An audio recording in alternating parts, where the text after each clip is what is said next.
Hi, everybody, and welcome to the Mental Toughness and Body Show. My name is Rob Evans, and I'm your weight loss coach, health strategist, and internationally published author, helping take your life and your business, your health, fitness, mindset, and body from where you are right now to being unstoppable. And I've got a great guest with me today. It's Athin Cassiotis from the Business Growth Show, all the way up in Sydney. How are you today, Athin? I'm awesome, mate. Thank you for being here. And how are you going? Yeah, I'm doing great, thanks. And thanks for joining me on the show today. And I was doing a little bit of research because last time, this is your second visit to the show. It was episode 143 that you were last year. And we talked about fear and limiting beliefs. And believe it or not, this is actually this one's 303. So 160 episodes ago with us last spoke. So it's been about 5.5 months. Thanks for coming back. Just to pump up your tires a little bit and tell a little bit about who you are for our audience. So you're a business coach. Obviously, you've got your own show, so we can see in the background there, the Business Growth Show. It's a great podcast where you're interviewing people all around the world, how to grow your business. So that's awesome. Good job with that. You also help people grow their business online to 6 figures. Which is also amazing work. And you're based in Sydney, as I said. So I had a congratulations, first of all, and that is you're getting married. You got engaged since I last interviewed you. So what's that experience been like for you? Your life is about to change. Yeah, thanks, mate. Thanks for the lovely intro there. And yes, engaged is awesome. It's I proposed in November last year, and that was in Byron Bay. Went up to Byron Bay, which is very nice up there, where all the stars like to go in here in Australia, and had a nice beach property on the water there, and just walked out and did it, and even got to record it. So that was nice for there. And now we just recently had our engagement party in Adelaide. So I grew up in Adelaide, in the smaller place in Australia, South Australia there. So we went back and did a small engagement party. Now it's all fun and games with wedding planning for next year. Now we're going to wait till 2022. So hopefully by that time, all COVID's all over and we can have a decent wedding and not have to worry about other things like that. But it's an awesome time. It's a great story of, how Irene and I met. We've been together for a bit over 3 years now, but like when we first met, it was, like we've known each other for a long time. So yeah, really exciting times. Yeah, well done. Congratulations. I mean, it's such a beautiful time in your life. To go through it. I saw there was I don't know whether you posted it yesterday, but I saw on social media you were picking out your suits for the wedding and everything. So it brought back a lot of memories to when I got married. Also some of the memories when I got divorced, but let's not talk about that.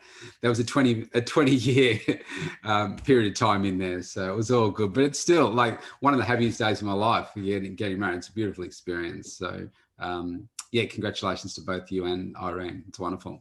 And also congratulations on, the growth of how you're going with your show and everything. I follow you on social media and see, some of the great guests you've got going there, and you're adding a lot of value and the testimonials that I'm seeing. So well done.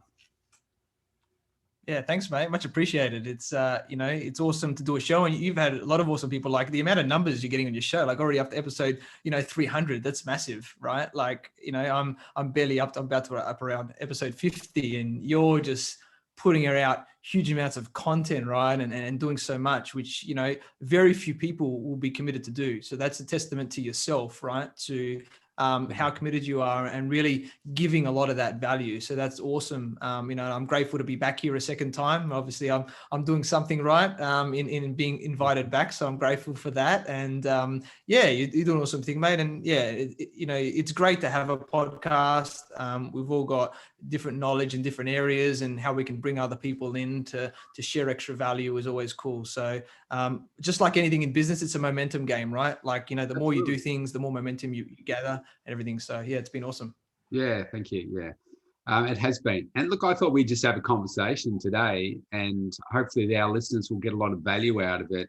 It's a topic that's probably both near and dear to both of our hearts, and it's what I'm calling being comfortable being uncomfortable. And so I thought, our collective minds, we can get a pretty good conversation going here. I do want to ask you, like with the coaching that you do, I mean, people don't usually come to you and say, I'm too comfortable. They're just things that we observe. But I was wondering, what are some of the traits that you see, not just in general in people that you deal with, but maybe your coaching clients as well, that you see that people are just too comfortable? Yeah, that's a great question. And yeah, I think us humans, we like to be comfortable. It's like, I like to stay in the warm shower, the warm pool, and not go out in the cold and things like that, right? Where we're sort of conditioned this way to be comfortable in our lives, right? Because we want to be safe and everything like that. So, when I'm in coaching calls and that, like with people, a lot of what they want to do, like I guess their ideas or when they want to schedule things to be done is quite comfortable, right? Yeah. Now, the thing is they can likely have bigger aspirations and at the same time get stuff done quicker, right, than what they think they can. It's just opening up their awareness of what it is and then, giving them specific strategies, whether it's mindset stuff, whether it's, other strategies there to help them to get out of that comfort zone, so to speak, right? And really, really take them to that next level and then get them to move forward faster, right? Because, there's always things that hold us back, right? Whether it's mindset, whether it's other strategies and what we're doing. So we need to be able to, challenge people. I think it's a good way I like to say it is, give people, offer them what they want, but actually give them what they need, right? So people will come in and think they want certain things, but as a good coach, we need to be able to be like, okay, this is what this person's wanting, but what do they actually need, right? And how can we get them to get better results, faster results, push them in a good way, right? So that we can move them forward, right? That's the key thing. It's not allowing them just to do what they want to do. We need to challenge, their model of the world, the way they see the world, and get them to move forward. So it's quite interesting when you work with these people and I guess I think once everyone sort of thinks a certain way, right? We have a perception. So it's about disrupting that way of thinking and getting people to think differently. And then once you sort of go, okay, you can do this, right? Then they're like, oh, okay, I never thought about that. It's a bit too much. And once they do it, it's like you take off a layer of the onion or you expand that comfort zone. And it's like, it's an ever evolving thing. And a lot of the time we need somebody externally, like a coach like ourselves, right, to be able to push someone that way to just keep expanding that. Otherwise we're not going to grow. Yeah, it's interesting, isn't it? Because I mean, how many times in our life in certain services they say, "Oh, are you comfortable?" And so, like, are you comfortable sitting on the plane? Are you comfortable at your table? Are you comfortable at home? Oh, is the temperature comfortable for you? And the objective is to make people comfortable. But when we think about, maybe I'll ask you this question, when we think about the results of the comfortable person, I mean, what I know the answer to this, but just so you can share your thoughts on what you see, what are the results of the comfortable person? Yeah, they're mediocre is probably a great word, right? They're standard, right? Results. You can be doing what, if you keep doing what you've always done, you're going to get similar results, right? So you're moving along, you're happy, you're relatively happy, you're comfortable, life, but a lot of the time when people are comfortable, you sort of, anyway, in Australia, we hear this is like, oh, how you going? Oh yeah, same thing, different week, different day, that type of stuff, right? People get into that frame of mind, right? It's like a standard thing, response that they say, right? Because they're comfortable and they're like, oh, I'm happy. I work, I go home, I spend time with myself, my family, kids, whatever it is, right? And they stay comfortable. But a lot of the time, one of the key people, say that if we're not growing, we're dying, right? Yeah. I think that's a great, mindset to have because we want to continue to better ourselves, right? Like it feels good to grow. And unless someone, and it depends a lot on our environment as well, Rob, Yes. because if we're around people, let's say, it doesn't matter if you have a business or if you have a job, right? Like whatever it is, everyone's at a different level, right? But wherever you're at, if let's just say, even if you've got a job, if everyone around you that you spend a lot of your time with, right, like your best friends, if you've all got a job, you're all just comfortable, you're all just doing the things that you need to do, that's probably what's going to happen as well, Yes. right? So you need to go, okay, am I happy just doing this and just skirting through life and doing what I'm doing? Or do I actually want more? Do I want to challenge myself more, right? And if that's the case, do I need to change one of these top 5 people, at least one, if not more, to be somebody that's going to stretch me? And obviously a coach and a mentor can do that, but it's also having other people around us that can help us to do that. So there's a lot of different elements there that come into it. But I'd love to hear your thoughts on that as well. Yeah, well, I think for me, I like the word mediocre. I think those people that, come into, well, normally if they're comfortable, they don't come in to see me. But if they want change, that's when they decide, okay, I need coaching. I need a hand to get me to where it is that I want to get to. I think, what your show's about, what this show's about here is certainly about being uncomfortable. And if you want to stay comfortable, you're probably going to switch off now, because it's only, that top 1% of the population that's going to say, do you know what? I see the value in progressing my life every single day. I want to grow every single day, because if I'm growing, the people around me are growing, and success, for whatever your definition is, will keep growing. So your definition of success, if it was monetary terms, it might be to make your first million. Once you made your first million, or maybe it's 2 million now, maybe it's 3, maybe it's 5, maybe it's 10, maybe it's 100. But you keep growing that definition of what success means, because I don't think the successful person never reaches the end point, because there's always that, okay, so I'm here, but I'm aiming for here now. And okay, here's my gap. This is what I need to do to get there. And then you get there, and then you keep on moving. The comfortable person doesn't even think like that. They just think about getting through to the weekend. Today's Tuesday. We're in the time of recording this. It's in lockdown here in Victoria again, our 4th lockdown, and there will be, I don't know, what have we got? Population 7 million or something, and there's probably 95% of the population that is complaining about something to do with the lockdown. But I see it as a great opportunity to do other things.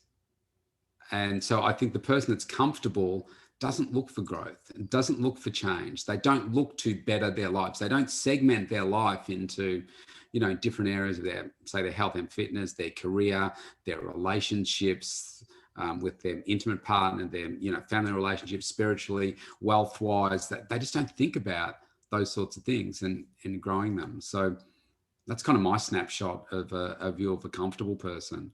Yeah, I love that, mate. Really, really, completely agree with all that, what you're saying.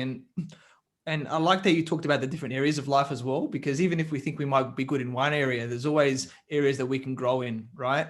So it's about, doing an analysis, and this is where a coach, like yourself can help out, right? Like us, to work out where is that gap and where they need to focus on. And I think what I hear a lot of people say is like, oh, I am the way that I am, very fixed mindset, right, as well. And they're like, I don't want to change. I'm happy the way that I am, right? Like, oh, I don't, I want to be me. And, what I say to these people, right, is like, I'm not the same person I was, a few months ago, let alone a few years ago, right? Yeah. And that's helped me to be more fulfilled, to enjoy my life more and move forward to where I need to be. So I think we've always got to look for what is the next step for us to help ourselves, like invest in ourselves, right? And our mindset is the biggest thing, right? Like a lot of, even with business, right? Whether you got a career or whether you got your own business or multiple businesses, a lot of 80% of it, a lot of it is mindset.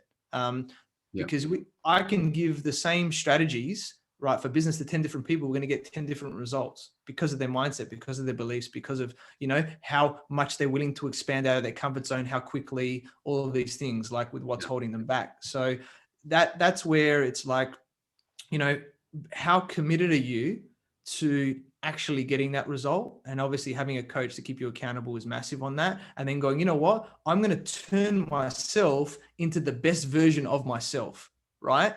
that's the key thing. It's not like I don't want to change. I'm this way. It's like I'm going to continue to learn from people that I resonate with, and enhance that, take action, just keep, building myself up into this person. And it's an amazing growth path, and it's an amazing feeling. And I think until you taste that, then you don't exactly know it. And once you sort of taste it, you want more, and then you can feel that, it really helps us in life. Yeah, some really great points there. I think you're spot on there where you say, people that say, "Oh yeah, look, I'm just happy doing what I'm doing," and I think that's kind of the language of a comfortable person. And I don't know, sometimes it can be the lazy person as well. That's just like, well, I don't want to stretch anymore. May have a sense of what you think you're better than me. Because you think you're successful or you're doing all these things and I'm not. And so I think when it comes to, so I get criticized a lot for the way that I live my life as being boring.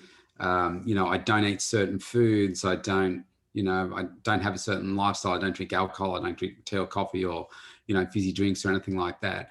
And people see that as being boring and not living. I don't take drugs. I don't, smoke or any of those things. I say, oh, well, how do you have fun? Implying that they're the only ways that you can have fun. But it's interesting. And people will say to me, well, no, I don't want to live like that because, that's just too boring. I want to do this.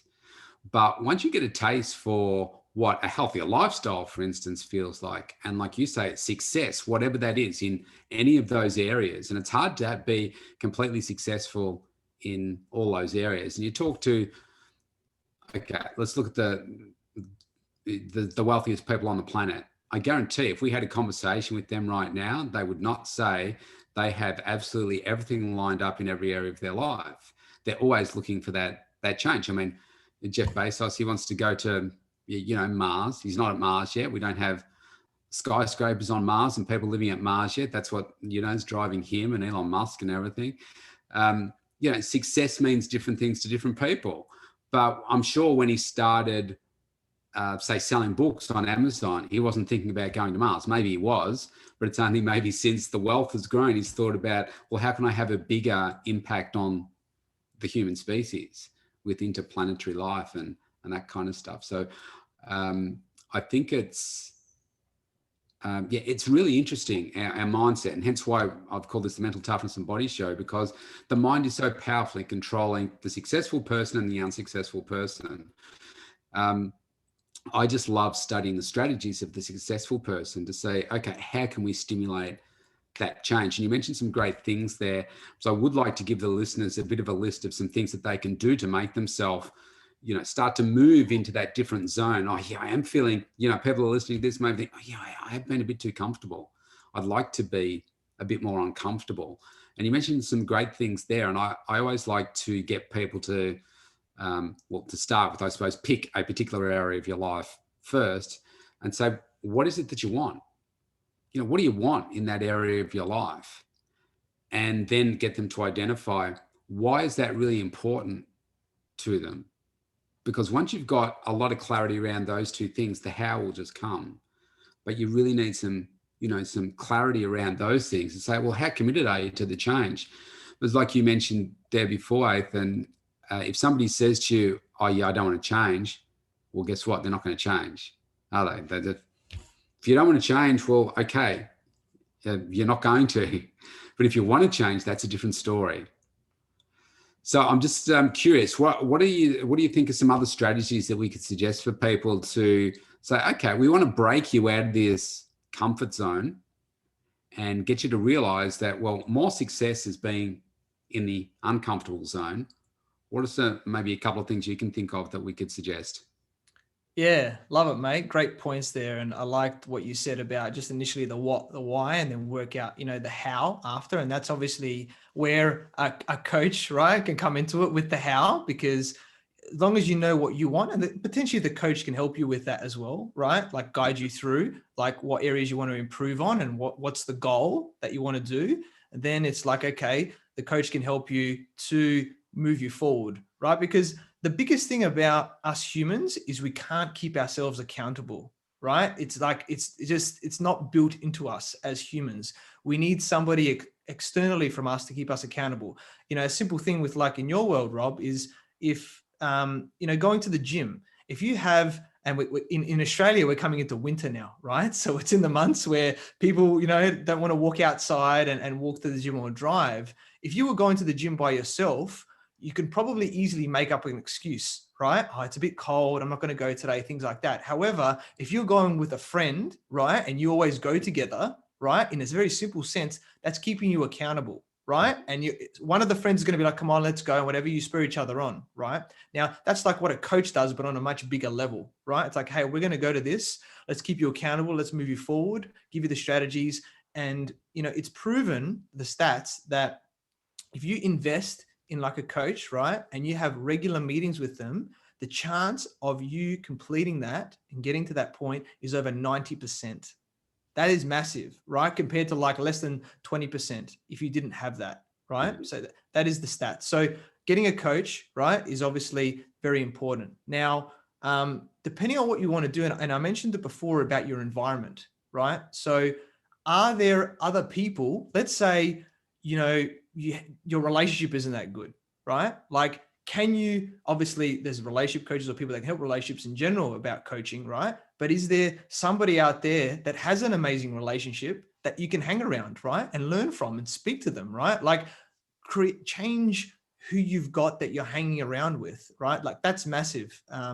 You know, I'd say that as much as coaches, how we can help you along the way, if you still stay in that circle, it's going to be harder for you to move out of that comfort zone, right? I'd say don't necessarily fire your friends, but you know, work out who do you slowly over time just distance yourself, like naturally. It's not like you don't cut them off or anything like that, but be in the way that, okay, maybe I want to have an awesome relationship. Maybe I want to be around someone, if I got a business, more entrepreneurial. Maybe if I'm in a job and I want to, you know, get into a higher management position, maybe I can hang out with the manager at work or other people that are in these positions, right? So you can put yourself in their shoes, right? Like, that's a big one.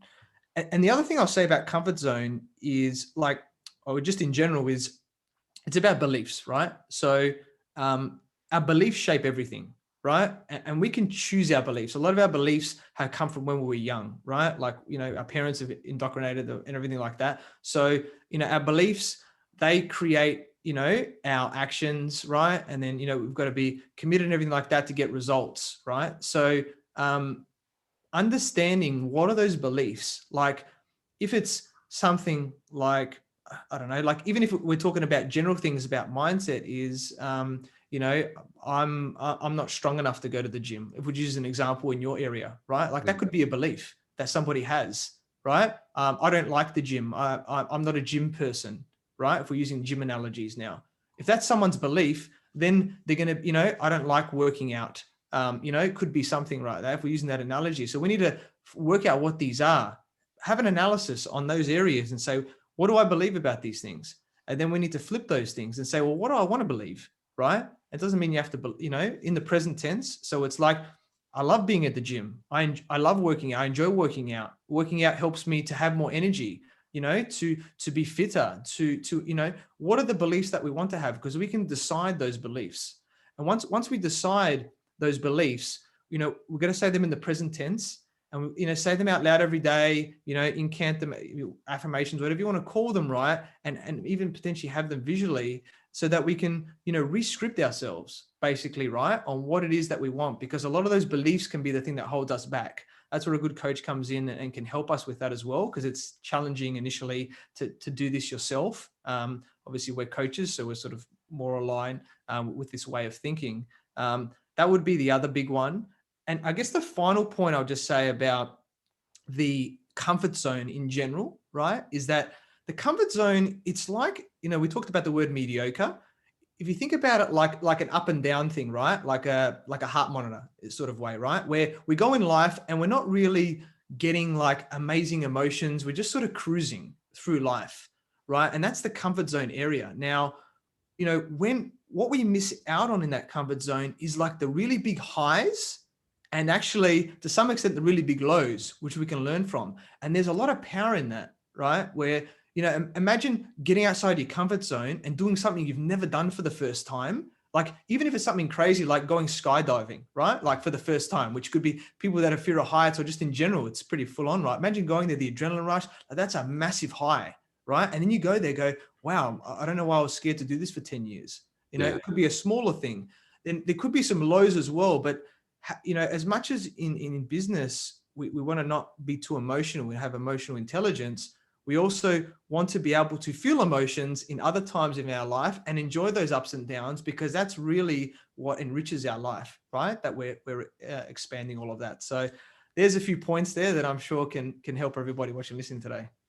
Yeah, fantastic points there. Now, I want to pick up on a couple of them. I just made a few notes. The first one was about the friends, and I think there becomes this kind of dilemma that we have with ourselves, like being adults, and how do we make those new connections? You know, my current friend circle of 5 people or whatever completely suck, but I don't know how to change it because I don't, outside of work and maybe, you know, you're not really social, you know, it's hard to meet those people. And so I wanted to just give people some ideas as to how to tap into that. Like you and I, for instance, we are talking now because we met at a networking event over in Los Angeles.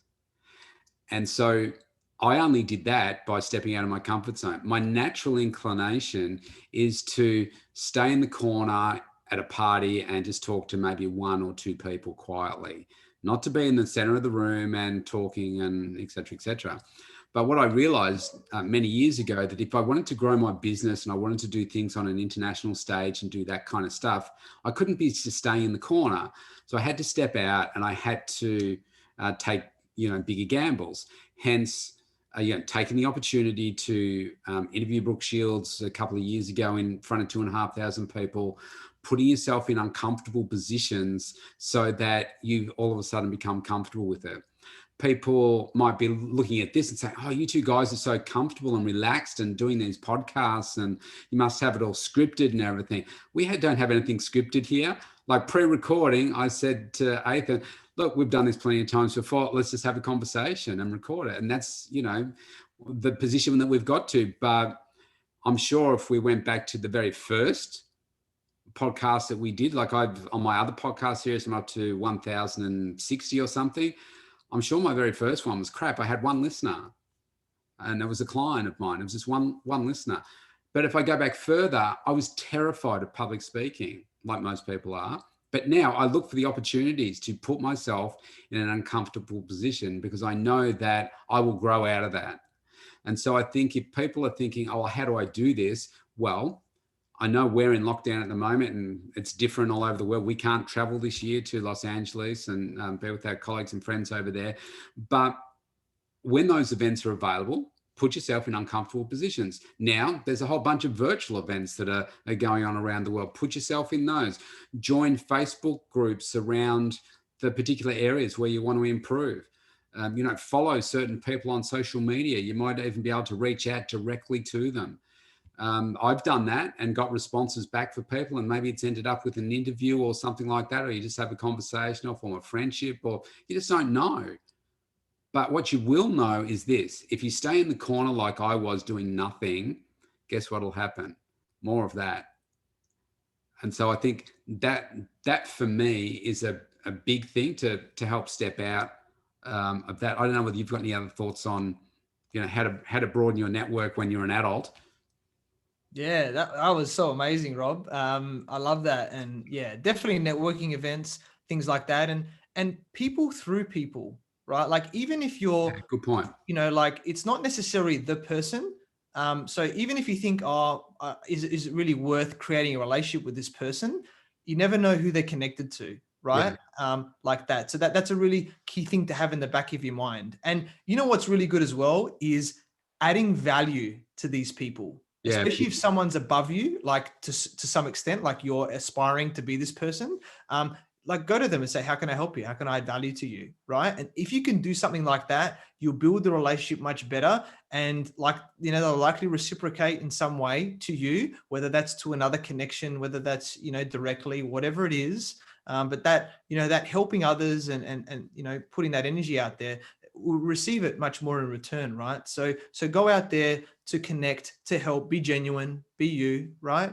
Be open, and you never know where it's going to lead. Just, amazing stuff. Love it, Rob. Yeah, I think that's a great point again, because I think if you go, I don't know, like let's just say that I approached you for this podcast and said to myself, I'm only building this connection so I can see what I can get out of you. If you're going to approach any introduction or relationship like that, I think you've got the wrong mindset. You've got to come at it from the right place, like from here. Like would you be comfortable having this person, around for dinner, and sitting down with them? And maybe there's some relationships where you don't want that and you need to, but maybe that should be more of a business relationship where you pay them for service and say, oh, well, I wouldn't like Athin to sit down at dinner with me, but I want his services and I want him to help me there, so pay for it. But if you're looking for, to form a connection with somebody because they are, above you or whatever, then you've got to do it from the right place. And I think you're adding value. What you said there is just, first class. That's the way to do it. And don't try and be someone that you're not, because you'll become unstuck. Because somebody that is not genuine, the person will tell very quickly.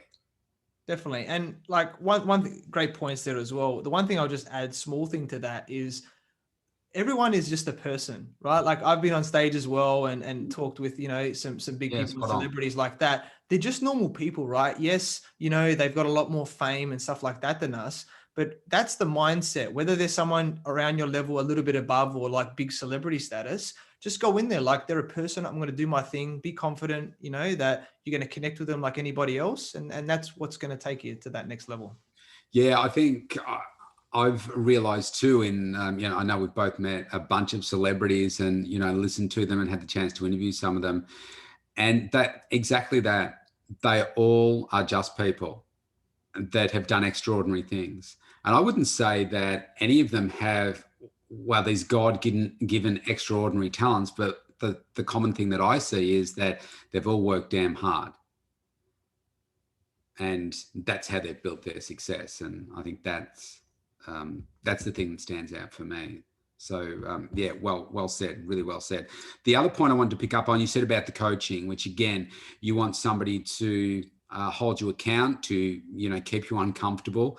Then you go to the right coach, and they will certainly achieve that for you. And I love those stats that you read out, because getting you from where you are to where you want to get to, if that's so important to you, get a coach. What I wanted to say is, if you've never had coaching before, don't go to somebody that's going to do it for free. You need to pay for coaching. I mean, I've spent well over $100,000 on coaching over my lifetime, I'm sure. And I value the coaching. You've got to pay for it, because it's for free, then you've got no skin in the game. So you really got to, give back so that you can make sure that you're committing more to it. And again, that can make you feel a bit uncomfortable.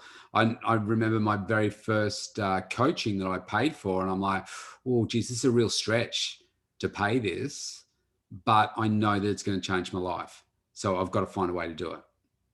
Yeah, I love that, Rob. So awesome points there. And as a great line is, when you pay attention, right? So yeah, that's cool. Yeah. It's so simple, right? Like think about it. I know, like with events, if you do a free event, I think the show up rate is 10% of the people that register for it, right? It's crazy. Like you can imagine all these people, there's going to be huge amounts of value that these people do.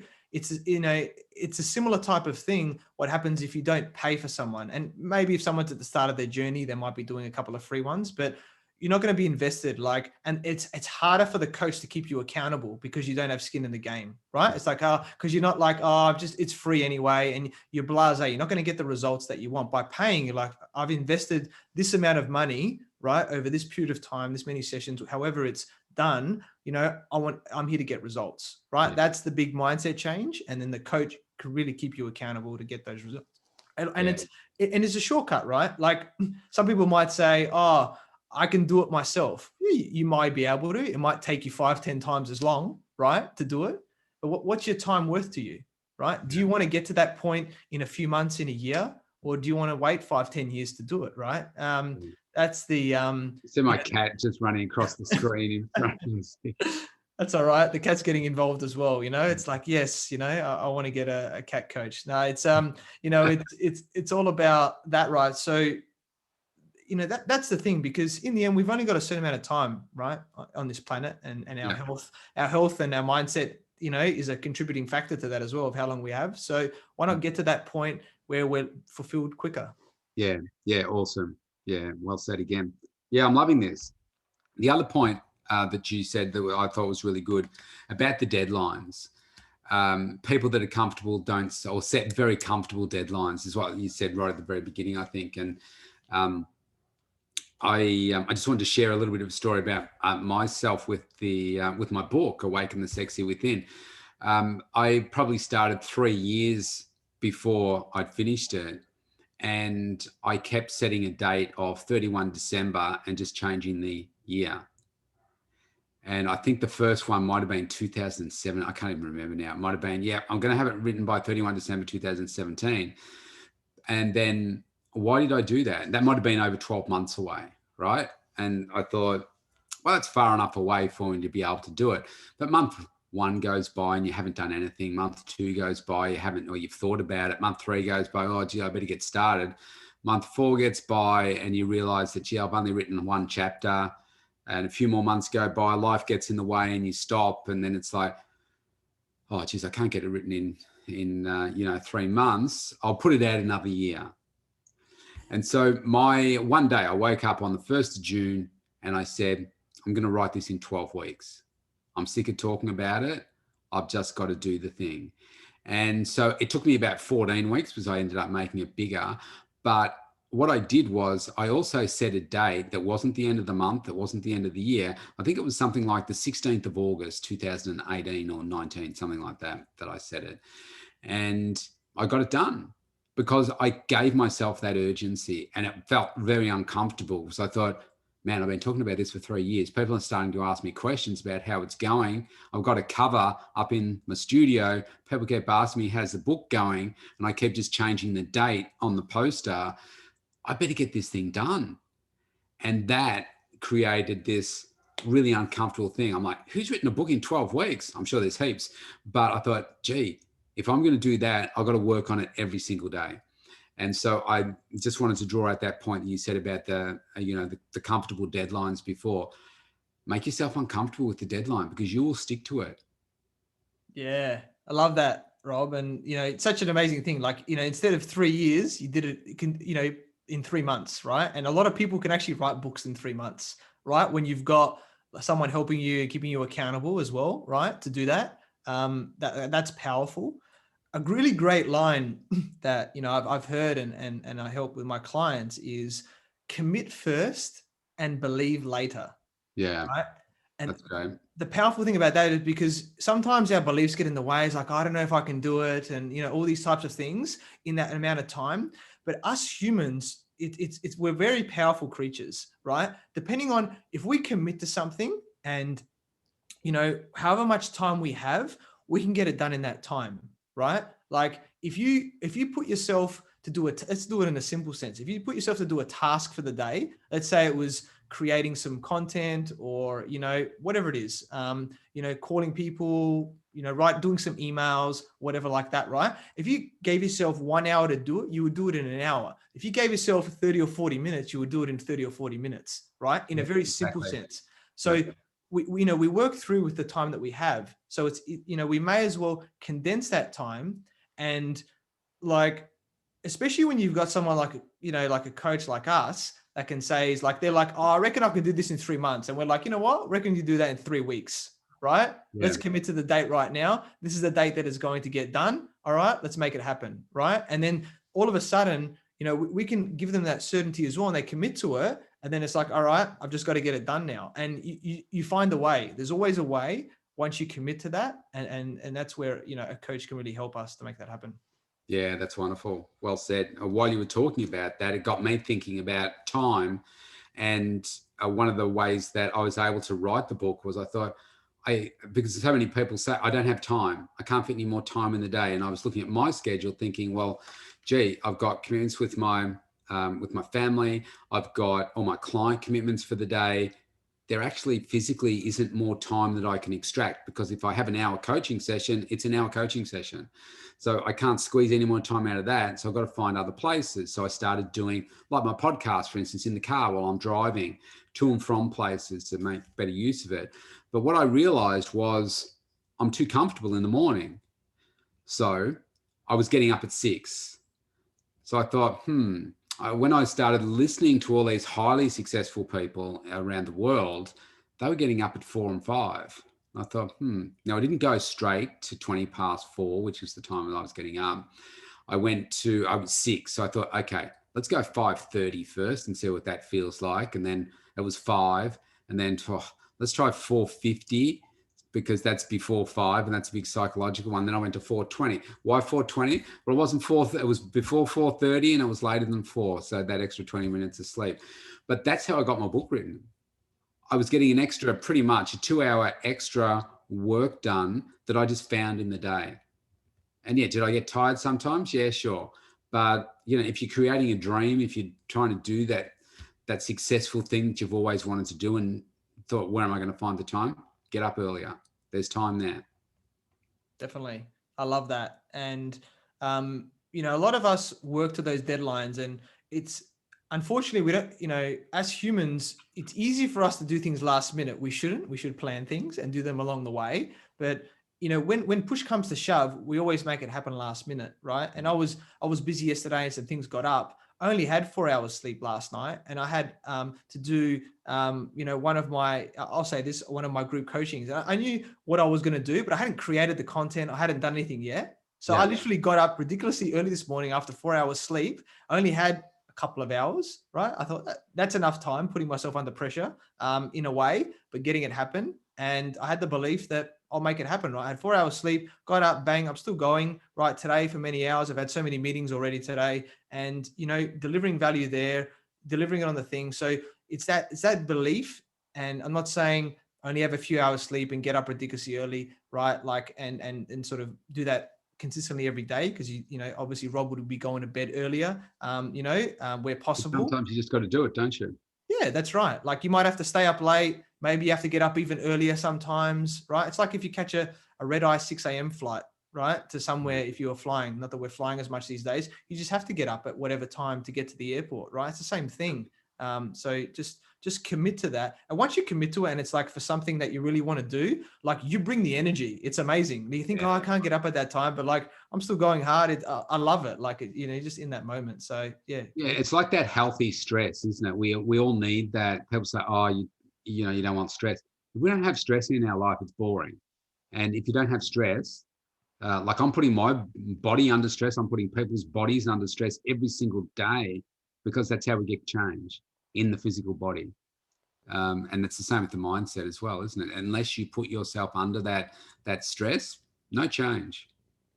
Definitely, mate. I love that. And it's so true. And we have to create like a resilience to stress. And it's like, stress is a thing that, yes, you don't want too much stress, right? Like, you don't want to go from 0 to 100 in stress, because, stress in a very big sense, if it's a big jump, right, then it can, like, I think it's proven with cortisol and everything, it shuts down a lot of things in the body, and, it can potentially lower IQ and stuff like that in those times. But what it is about how can you build up your stress factor, right? Like, slowly, so that you build a resilience to stress. It's not like, it's not like going, I'm just doing that. Like Rob said, if you were waking up at 7 every day, and then you started at 4 a.m. the next day and tried to do that, you're putting yourself under a lot of stress, right? That's full on, right? To try and get up, and then you're probably going to bed still late, and you're trying to do that every day. Like, do it slowly, build yourself up, or put yourself out of that comfort zone like we're talking about today, right? Put yourself under that a little bit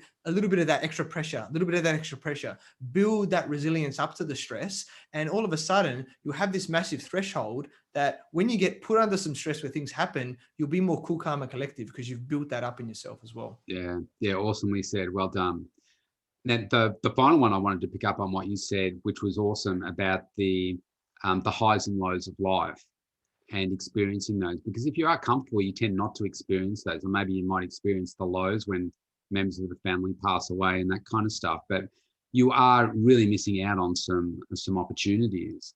And that was a bit like me sitting in the corner. That was me for a long time, where I found that I was really passionate about what I was doing on the inside, but it would be like this. Yeah, I'm really passionate about what I'm doing.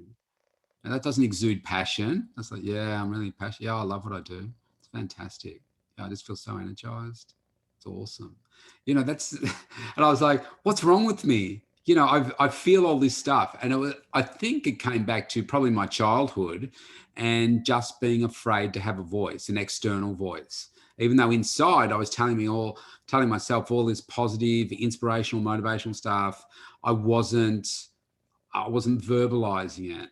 So it probably took me about 2 years. And look, it was within the last decade I did this. So I was in my 40s before I realized that, man, your life's ticking away. You are not exuding passion here and energy. You've got to make a change.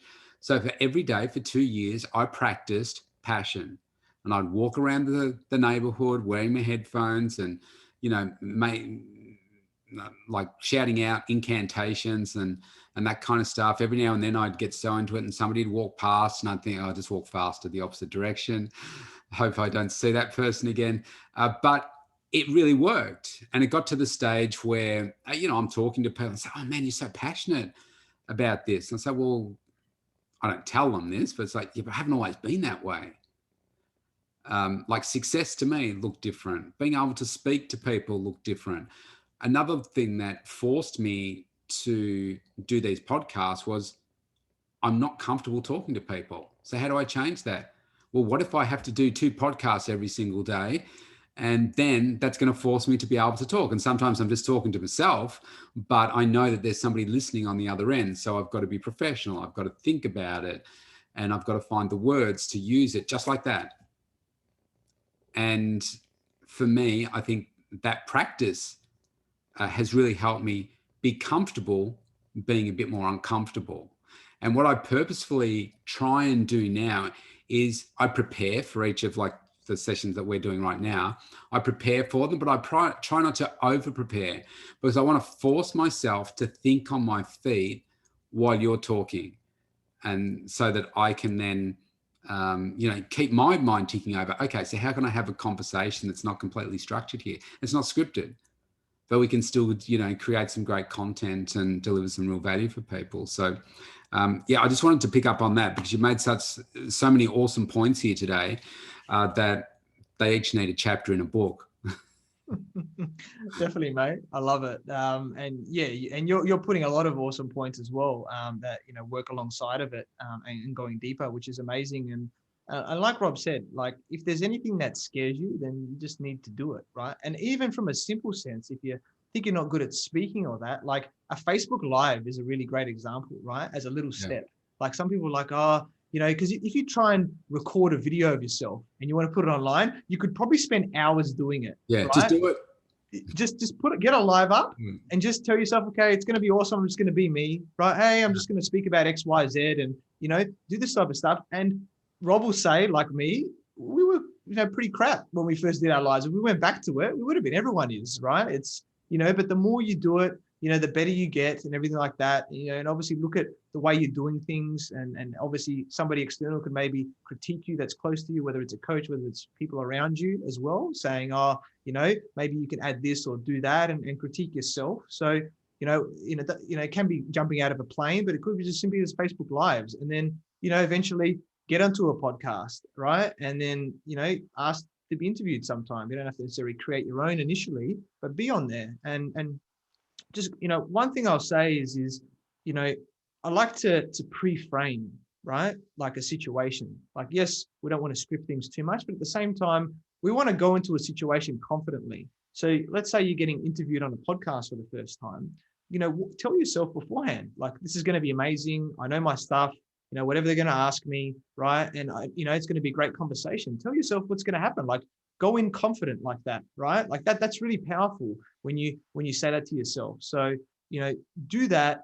And then, you'll get better at it. Like, I know some people, as an example, you can tell, when I interview them, and Rob will probably confirm this, is that some people are like, oh, can you send me the questions, right? Yeah.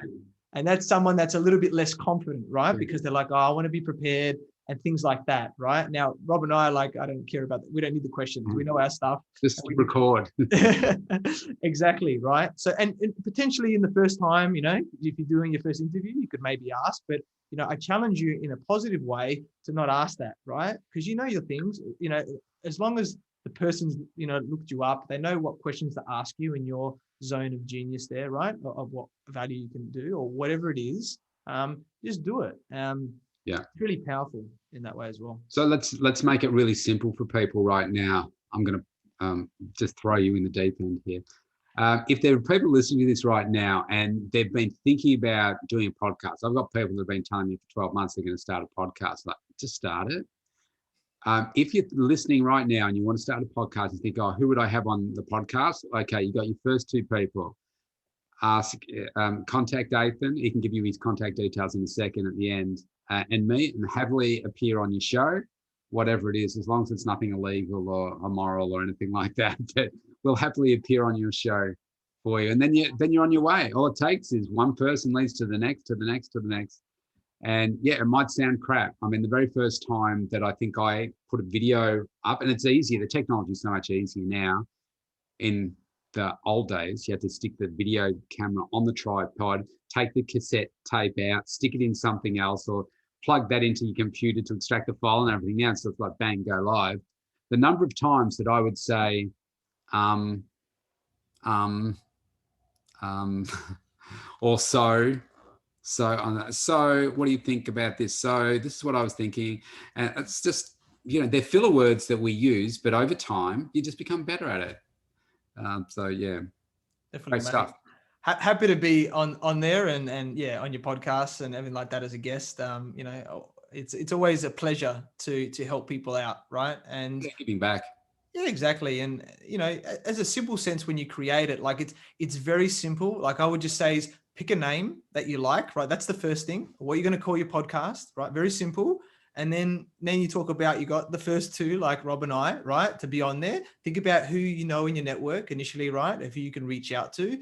All we're doing is recording on Zoom. It's pretty easy, right? Like to record it, right? And obviously you can post it on YouTube if you want to do the video. You can put it on, all the podcast platforms, anywhere else that, you may be able to do as you grow your networks. I guess the other thing is I'm sure if you're thinking about starting a podcast, you obviously listen to other podcasts, right? So I would assume, right? So, have a look at a different podcast, see how, like the way that they sort of structure them, right? And see what you like, what you don't like, and just create a little structure for yourself. Like, try not to be too scripted, like Rob said, but have a bit of a structure, a bit of an intro, a bit of an outro, and how you want to do it. And then it's very simple. Once you sort of create that stuff and you've got your guests, that's the thing. And the biggest thing I would just say is be committed, right? Yeah. Be committed to doing it, because I see a lot of people that, they sort of fizz it off with their podcast.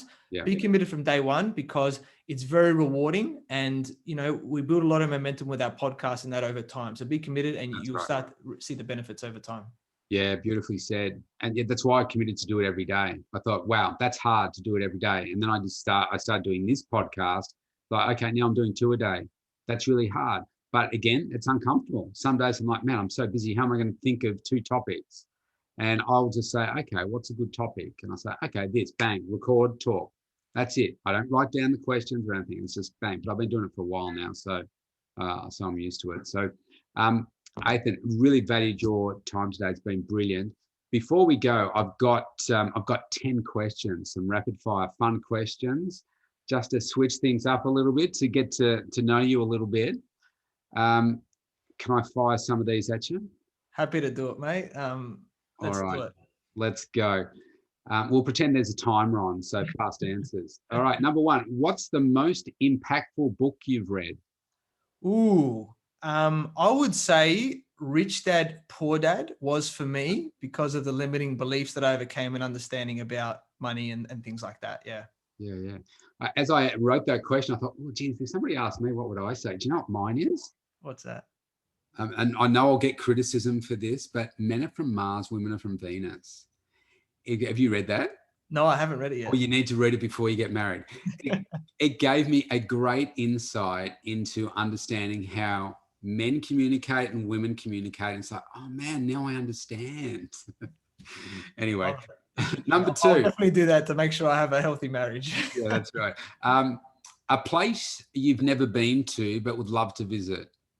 Yeah, I'd love to go to Peru. Machu Picchu, everything like that in South America. I've been close by, but I love sort of ancient cultures and things, and I heard a lot of awesome stuff. So I look forward to it. Yeah, gorgeous. Okay, you're on a deserted island. You can only take one thing. What would that be? On a deserted island, as in like take one thing to the deserted island. Yeah, you can only take one thing. I would say I would take like I'd say a big knife. I would take with me so that I can make things out of, right? Like, if I need to make, chop down trees to do stuff, I need to make a raft. If I need to, create something that catches the rainwater, things like that. Oh, look, you're thinking really practically. Do you know, when I was writing this, I thought, gee, I hope he says this. Do you know what I thought you were going to say? What's that? Irene. I was thinking about it. I was like, don't let her listen to this. I don't want to put her under the bus and making her come to the island with me. Like, you know what? I'll get out of here by myself and make that happen. Fair enough. Do you know what I was thinking of? A genie in a bottle. That's what I was going to take. What's your favorite food? My favorite food? That's an interesting one because I'll say it still is, but I rarely eat it right these days because I'm being very healthy like Rob, but I still love pizza. Yeah, pizza's a good one. Yeah, but I cut down. I don't eat it very often on purpose. Yeah, nice. What's your most useless talent? Useless talent. Probably I can do voices. It's probably a useless talent. Maybe that'll come into play a bit later on, but I've done them from when I was younger. So okay, so who's your best one? Because you can't say that and not tell me. That's it. I don't know. Like I do many of them. I do a couple, but the one that I can speak with very easily, I do like a robot voice that say that they love. So be like, hello, my name is Athin. It has been an amazing show today, Rob. We have provided so much value. Let us compute and see what else we can do. That's cool. Nice job. What's your biggest pet peeve? Biggest pet peeve? I would say is, this is going to sound a bit funny, but being around people that are not open-minded, right? Okay. So I naturally, because I think I'm in the coaching mentoring space, I like help anyone. Like I go to Irene's family and I help their family and like aiming to re-script them. It's just in my DNA, I think now. Yeah. So some people are more closed than others. So that peeves me and how I can open them up. Yeah. Nicely said. Mine was table manners. The table, the knife and fork and stuff. Okay, so we've got the Olympics coming up. Now you're a gold medalist, right? You just know that going to the Olympics, you're going to win a gold medal. Which sport would you choose to be a gold medalist in? Oh, I love playing soccer, so I would have to pick soccer. I still play today. Tennis would be a close second because I've played tennis a lot as well, but soccer's the number one that I would do. Yeah, nice. So if you had a yacht sitting like in the background there next to Sydney Harbour, what would you call it? What would I call the yacht? I would call it, I'm going to say the word that I've been saying a lot lately. It's just come to me now is just momentum. I was thinking you were going to call it Irene. Yeah, I like that. Well done. All right, 2 more questions. So if you could be any celebrity, either living or that has passed away, who would it be? I'd have to say Michael Jackson. It's Yeah. probably a bit of a different one. I actually like to dance. I sort Yeah. of taught myself how to dance, and I think his music is timeless. So yeah, I'd definitely be him. Well, if that was you, you'd probably still be around now. That's it. Now, last question could be a bit controversial. Are you going to have a COVID vaccine? Whew, that's definitely a bit controversial. I don't know if I can confirm or deny that. Well, the thing is, right, is we're sort of being indirectly forced to have one, right? By what I see. They're not forcing us, but they're like, if you want to travel overseas, you're probably going to need a COVID vaccine. So I think I'm a little bit wary, I'll just say right now, just because of what's going on in the media. Like you hear about the AstraZeneca one, which we have in Australia, and there's potential blood clots and things. So I think I'm not like the first one jumping in to get it. And obviously we're quite younger, right? So the older people and the frontline people are getting them first. So I think I'll leave it, until I need it in that sort of way. I think that's what it's going to come down to with it. Yeah, it's an interesting one. I mean, probably the 2 Facebook posts I've done this year, the most controversial, the people coming out of the woodwork to do with the vaccine. And I'm like, wow, okay. I asked a question, vaccinate or not. And geez, the people just came out of the woodwork. Well, for the record, I'm actually having mine today. I booked in a few weeks ago for it. And I was thinking, do you know what? I'm not having it for me. I'm having it for everybody else, because they reckon they need to get the population like 75% vaccinated for us to be able to, move on with our lives. I think if I got it, I would be fine anyway, given my immune system and my overall health and stuff. But if I carried it and gave it to someone else, then I don't think that's the right thing to do. So if I can play my part, then that's what I'm doing. I have to have the AstraZeneca one because of my age. So not eligible for the other one yet. So I'm having the first dose today. So this might be the last time we speak, Athin. I'm sure it'll all go fine, Rob, but that's very commendable of you, of your mindset and, the reason why you're doing it. I guess everyone's got different reasons. We've got that choice, but like you said. That's right. It's about choice, isn't it? Yeah. It is. And we all want to travel at some point and have our lives back to some extent, right? About what it is. So whatever we can do to get to that point is awesome. Yeah, that's right. Yeah, fabulous. No, that was some fun. Thank you. I left it on a controversial note. So it's been fantastic today. It's always great catching up with you, adding, just having great conversation, adding great value to everybody. If people want to get hold of you, obviously they can look you up on Facebook, Athin Cassiotis, the Business Growth Show. Is there any other way that people can get in touch with you? Yeah, I think my Facebook personal profile's probably the one that I'm most active on social media. Like I'm on LinkedIn and a bit of Instagram and stuff like that as well. But add me definitely, Athin and Cassiotis. I've also got my website is probably the other big one, right? So if you go to athincassiotis.com, you see a lot of the other stuff on there about the show and everything else about me, and you can contact me there as well. But yeah, just get me on Facebook. I've still got a few hundred friends to go before 5,000, so getting quick before I max them out. And let's have a chat. You never know where it's going to lead. Sounds fantastic. Thanks once again for today. And look, if you want to connect with me, listeners out there, you can go to the mentaltoughnessandbodyshow.com, opt in for that free consultation. Let's start a conversation and let's make 2021 your best year yet. Thanks again for today, Athin. Always a pleasure. Thanks, Rob. Cheers.